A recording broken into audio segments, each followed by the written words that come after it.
하나님의 은혜로 지키시고 보호하시고 우리에게 새로운 호흡을 주셔서 감사한 마음으로 예배당에 나오게 하시니 감사합니다. 하루를 시작하며 먼저 말씀을 묵상하고 묵상한 말씀으로 기도하여 주의 뜻과 교훈을 우리 인격에 아로새기게 하여 주시옵소서. 한 해를 정리하고 새로운 한 해를 준비하는 분주한 12월입니다. 가정적으로나 교회적으로 기도할 제목이 많은 줄 압니다. 우리 믿음이 없어서 불안하지 않게 하시고 신실하게 인도하시는 하나님을 의지하고 신뢰하는 주의 자녀 되게 하옵소서. 감사드리며 예수님의 이름으로 기도합니다. 아멘. 함께 보실 하나님의 말씀 아모스 1장입니다. 구약성경 1275면 구약성경 1275면 아모스 1장, 본문이 길어서 우리 3절부터 1장 3절부터 마지막 15절까지 읽겠습니다. 아모스 1장 3절부터 마지막 15절까지 한 절씩 교독하겠습니다. 여호와께서 이와 같이 말씀하시되 다메섹의 서너 가지 죄로 말미암아 내가 그 벌을 돌이키지 아니하리니 이는 그들이 철 타작기로 타작하듯 길르앗을 압박하였음이라. 베나닷의 공버들을 사르리라. 내가 다메섹의 빗장을 꺾으며 아웬 골짜기에서 그 주민들을 끊으며 벳 에덴에서 교잡은 자를 끊으리니 아람 백성이 사로잡혀 기르에 이르리라. 여호와께서 말씀하셨느니라. 이와 같이 말씀하시되 가사의 서너 가지 죄로 말미암아 내가 그 벌을 돌이키지 아니하리니 이는 그들이 모든 사로잡은 자를 끌어 에돔에 넘겼습니다. 내가 가사성에 불을 보내리니 그 궁궐들을 사르리라. 내가 또 야수도에서 주민들과 아스골론에서 귤을 잡은 자를 끊고 또 손을 돌이켜 에그론을 치리니 블레셋에 남아있는 자가 멸망하리라. 여호와께서 이와 같이 말씀하시되 두로의 서너 가지 죄로 말미암아 내가 그 벌을 돌이키지 아니하리니 이는 그들이 그 형제의 계약을 기억하지 아니하고 모든 사로잡은 자를 에돔에 넘겼음이라.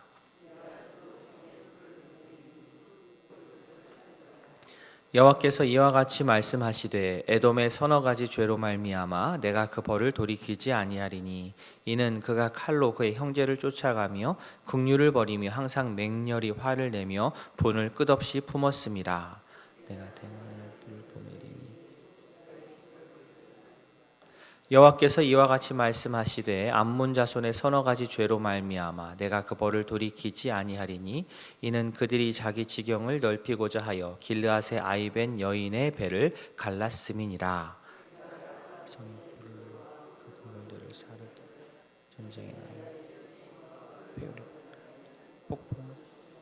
같이 봅니다. 그들의 왕은 그 지도자들과 함께 사로잡혀 가리라.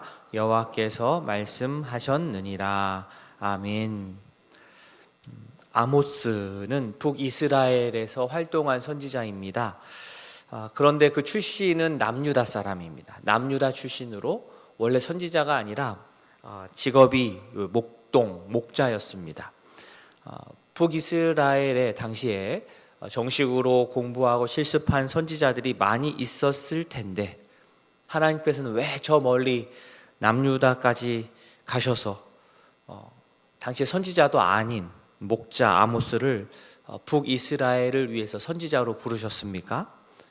그만큼 북이스라엘의 영적인 상황이 무뎌졌고 암울했기 때문입니다. 북이스라엘에서는 하나님의 말씀을 제대로 듣고 받아서 제대로 전할 사람이 없을 정도였습니다. 그런데 영적으로 암울하다 하면은 삶의 모든 생활들도 암울할 것으로 예측할 수 있지만 그들의 삶은 사실은 어렵지 않았습니다. 국제 정세상 북이스라엘이 강대국 사이에 껴 있으면서 어부지리격으로 누리는 그러한 평화, 국제 외교상으로 평화를 누리고 있었습니다. 그래서 경제적으로 넉넉했고 또 군사적으로나 정치적으로나 큰 전쟁이 없이 일단 살고 있었습니다. 그래서 그런지 더욱더 영적인 긴장감이 없이 더 무감각해져 갔습니다. 백성들이 하나님의 말씀을 너무 안 들으니까, 이 상황에서 너무 무감각해서 말씀을 듣지 않으니까 2절에서처럼 아모스가 크게 소리쳤습니다. 그냥 말하면 안 들으면, 그죠? 그냥 말해서 안 들으면 크게 소리칠 수밖에 없습니다. 이렇게 큰 소리로 아모스를 통해 하나님께서 말씀을 하시는데, 이스라엘에게 얘기를 하셔야 되는데 먼저는 이스라엘에게 말씀하지 않으시고 주변 나라들을 향하여서 먼저 쭉 얘기를 합니다. 다 이스라엘이 듣고 있는데 이스라엘에게 너 이렇게 얘기하지 않고 이스라엘을 둘러싸고 있는 주변 나라들을 하나씩 하나씩 돌아가면서 찝어서 말씀을 하십니다. 이렇게 하는 데는 이유가 있습니다. 이게 빌드업이라고 하죠. 축구에서 골을 넣는 것이 목적이지만 바로 골을 넣는 게 아니라 패스를 하면서 점점 앞으로 전진하면서 궁극적으로는 골대에 골을 딱 넣기 위해서 쌓아가는 거죠. 이스라엘을 향해서 말씀을 하시고자 하는데 바로 말씀하시는 게 아니라 주변 나라들을 하나 얘기하시면서 결국에는 마지막에는 이스라엘 향해서 말씀을 하십니다. 짧게 오늘 나오는 여러 나라들이 있는데 큰 교훈이 됩니다. 먼저 다메섹입니다. 3절 말씀 보시면 그들이 어떤 잘못을 했느냐, 철 타작기로 타작하듯 길르앗을 압박했습니다. 하나님께서 이 부분을 책망하셨습니다. 아무리 다메섹이 길르앗과 사이가 좋지 않고 경쟁 관계에 있다 하더라도 그래도 과하게 아주 그냥 으깨서 밟아 놓으면은 그것은 아니라는 겁니다. 그것은 전투의 실력이 아니라 자신의 죄성을 넘어서서 절제하지 않고 행사해 버리는 것으로 이거는 누가 보더라도 과하게 선을 넘어버린 겁니다. 하나님께서는 이런 행동을 한 그들을 향해서 5절에 나오듯 그들의 빗장을 꺾겠다 말씀하셨습니다. 다음으로 가사입니다. 6절에서 가사. 그들은 모든 사로잡은 자를 에돔에 넘겼습니다.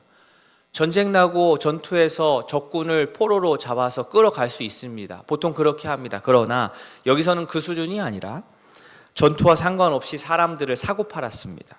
자신의 이익을 위해서 존귀한 생명을 팔았습니다. 하나님은 이 일을 용납하지 않으십니다. 8절에서처럼 블레셋에 남아있는 자는 멸망할 것입니다. 당시 블레셋의 5도시는요 정말 요새화가 되어 있어서 공략하기가 매우 어려운 곳인데 하나님께서는 그곳을 딱 가르치셔서 그 성벽, 너네 그렇게 하면 이 성벽 무너질 것이다 라고 경고하셨습니다. 다음은 9절에 나오는 두로입니다. 두로는 형제와의 계약을 제대로 이행하지 않았습니다. 기억하지 않았습니다. 그래서 배신하고 배반했습니다. 자신이 유익이 최고이면 배신합니다. 배반합니다. 최종 이익을 위해서 동료를 배반하는 그러한 비윤리적인 태도를 하나님께서는 싫어하십니다. 그래서 하나님께서는 이 두로성을 불사르시겠다라고 말씀하셨습니다. 다음은 11절에 나오는 에돔입니다. 에돔. 그들은 칼로 형제를 쫓아가고 긍휼을 버리고 맹렬히 화를 냈습니다. 이게 참 아이러니한데 남이면 좀 싸우다가 마는데 형제 간의 싸움은 오히려 더 극도로 집요하고 잔인해질 때가 있습니다. 에돔이 그랬습니다. 그런 그들을 향해서 하나님께서는 12절에서 그들의 주요 도시인 대만, 보스라 살을 것이다. 살라버리겠다. 그렇게 얘기합니다.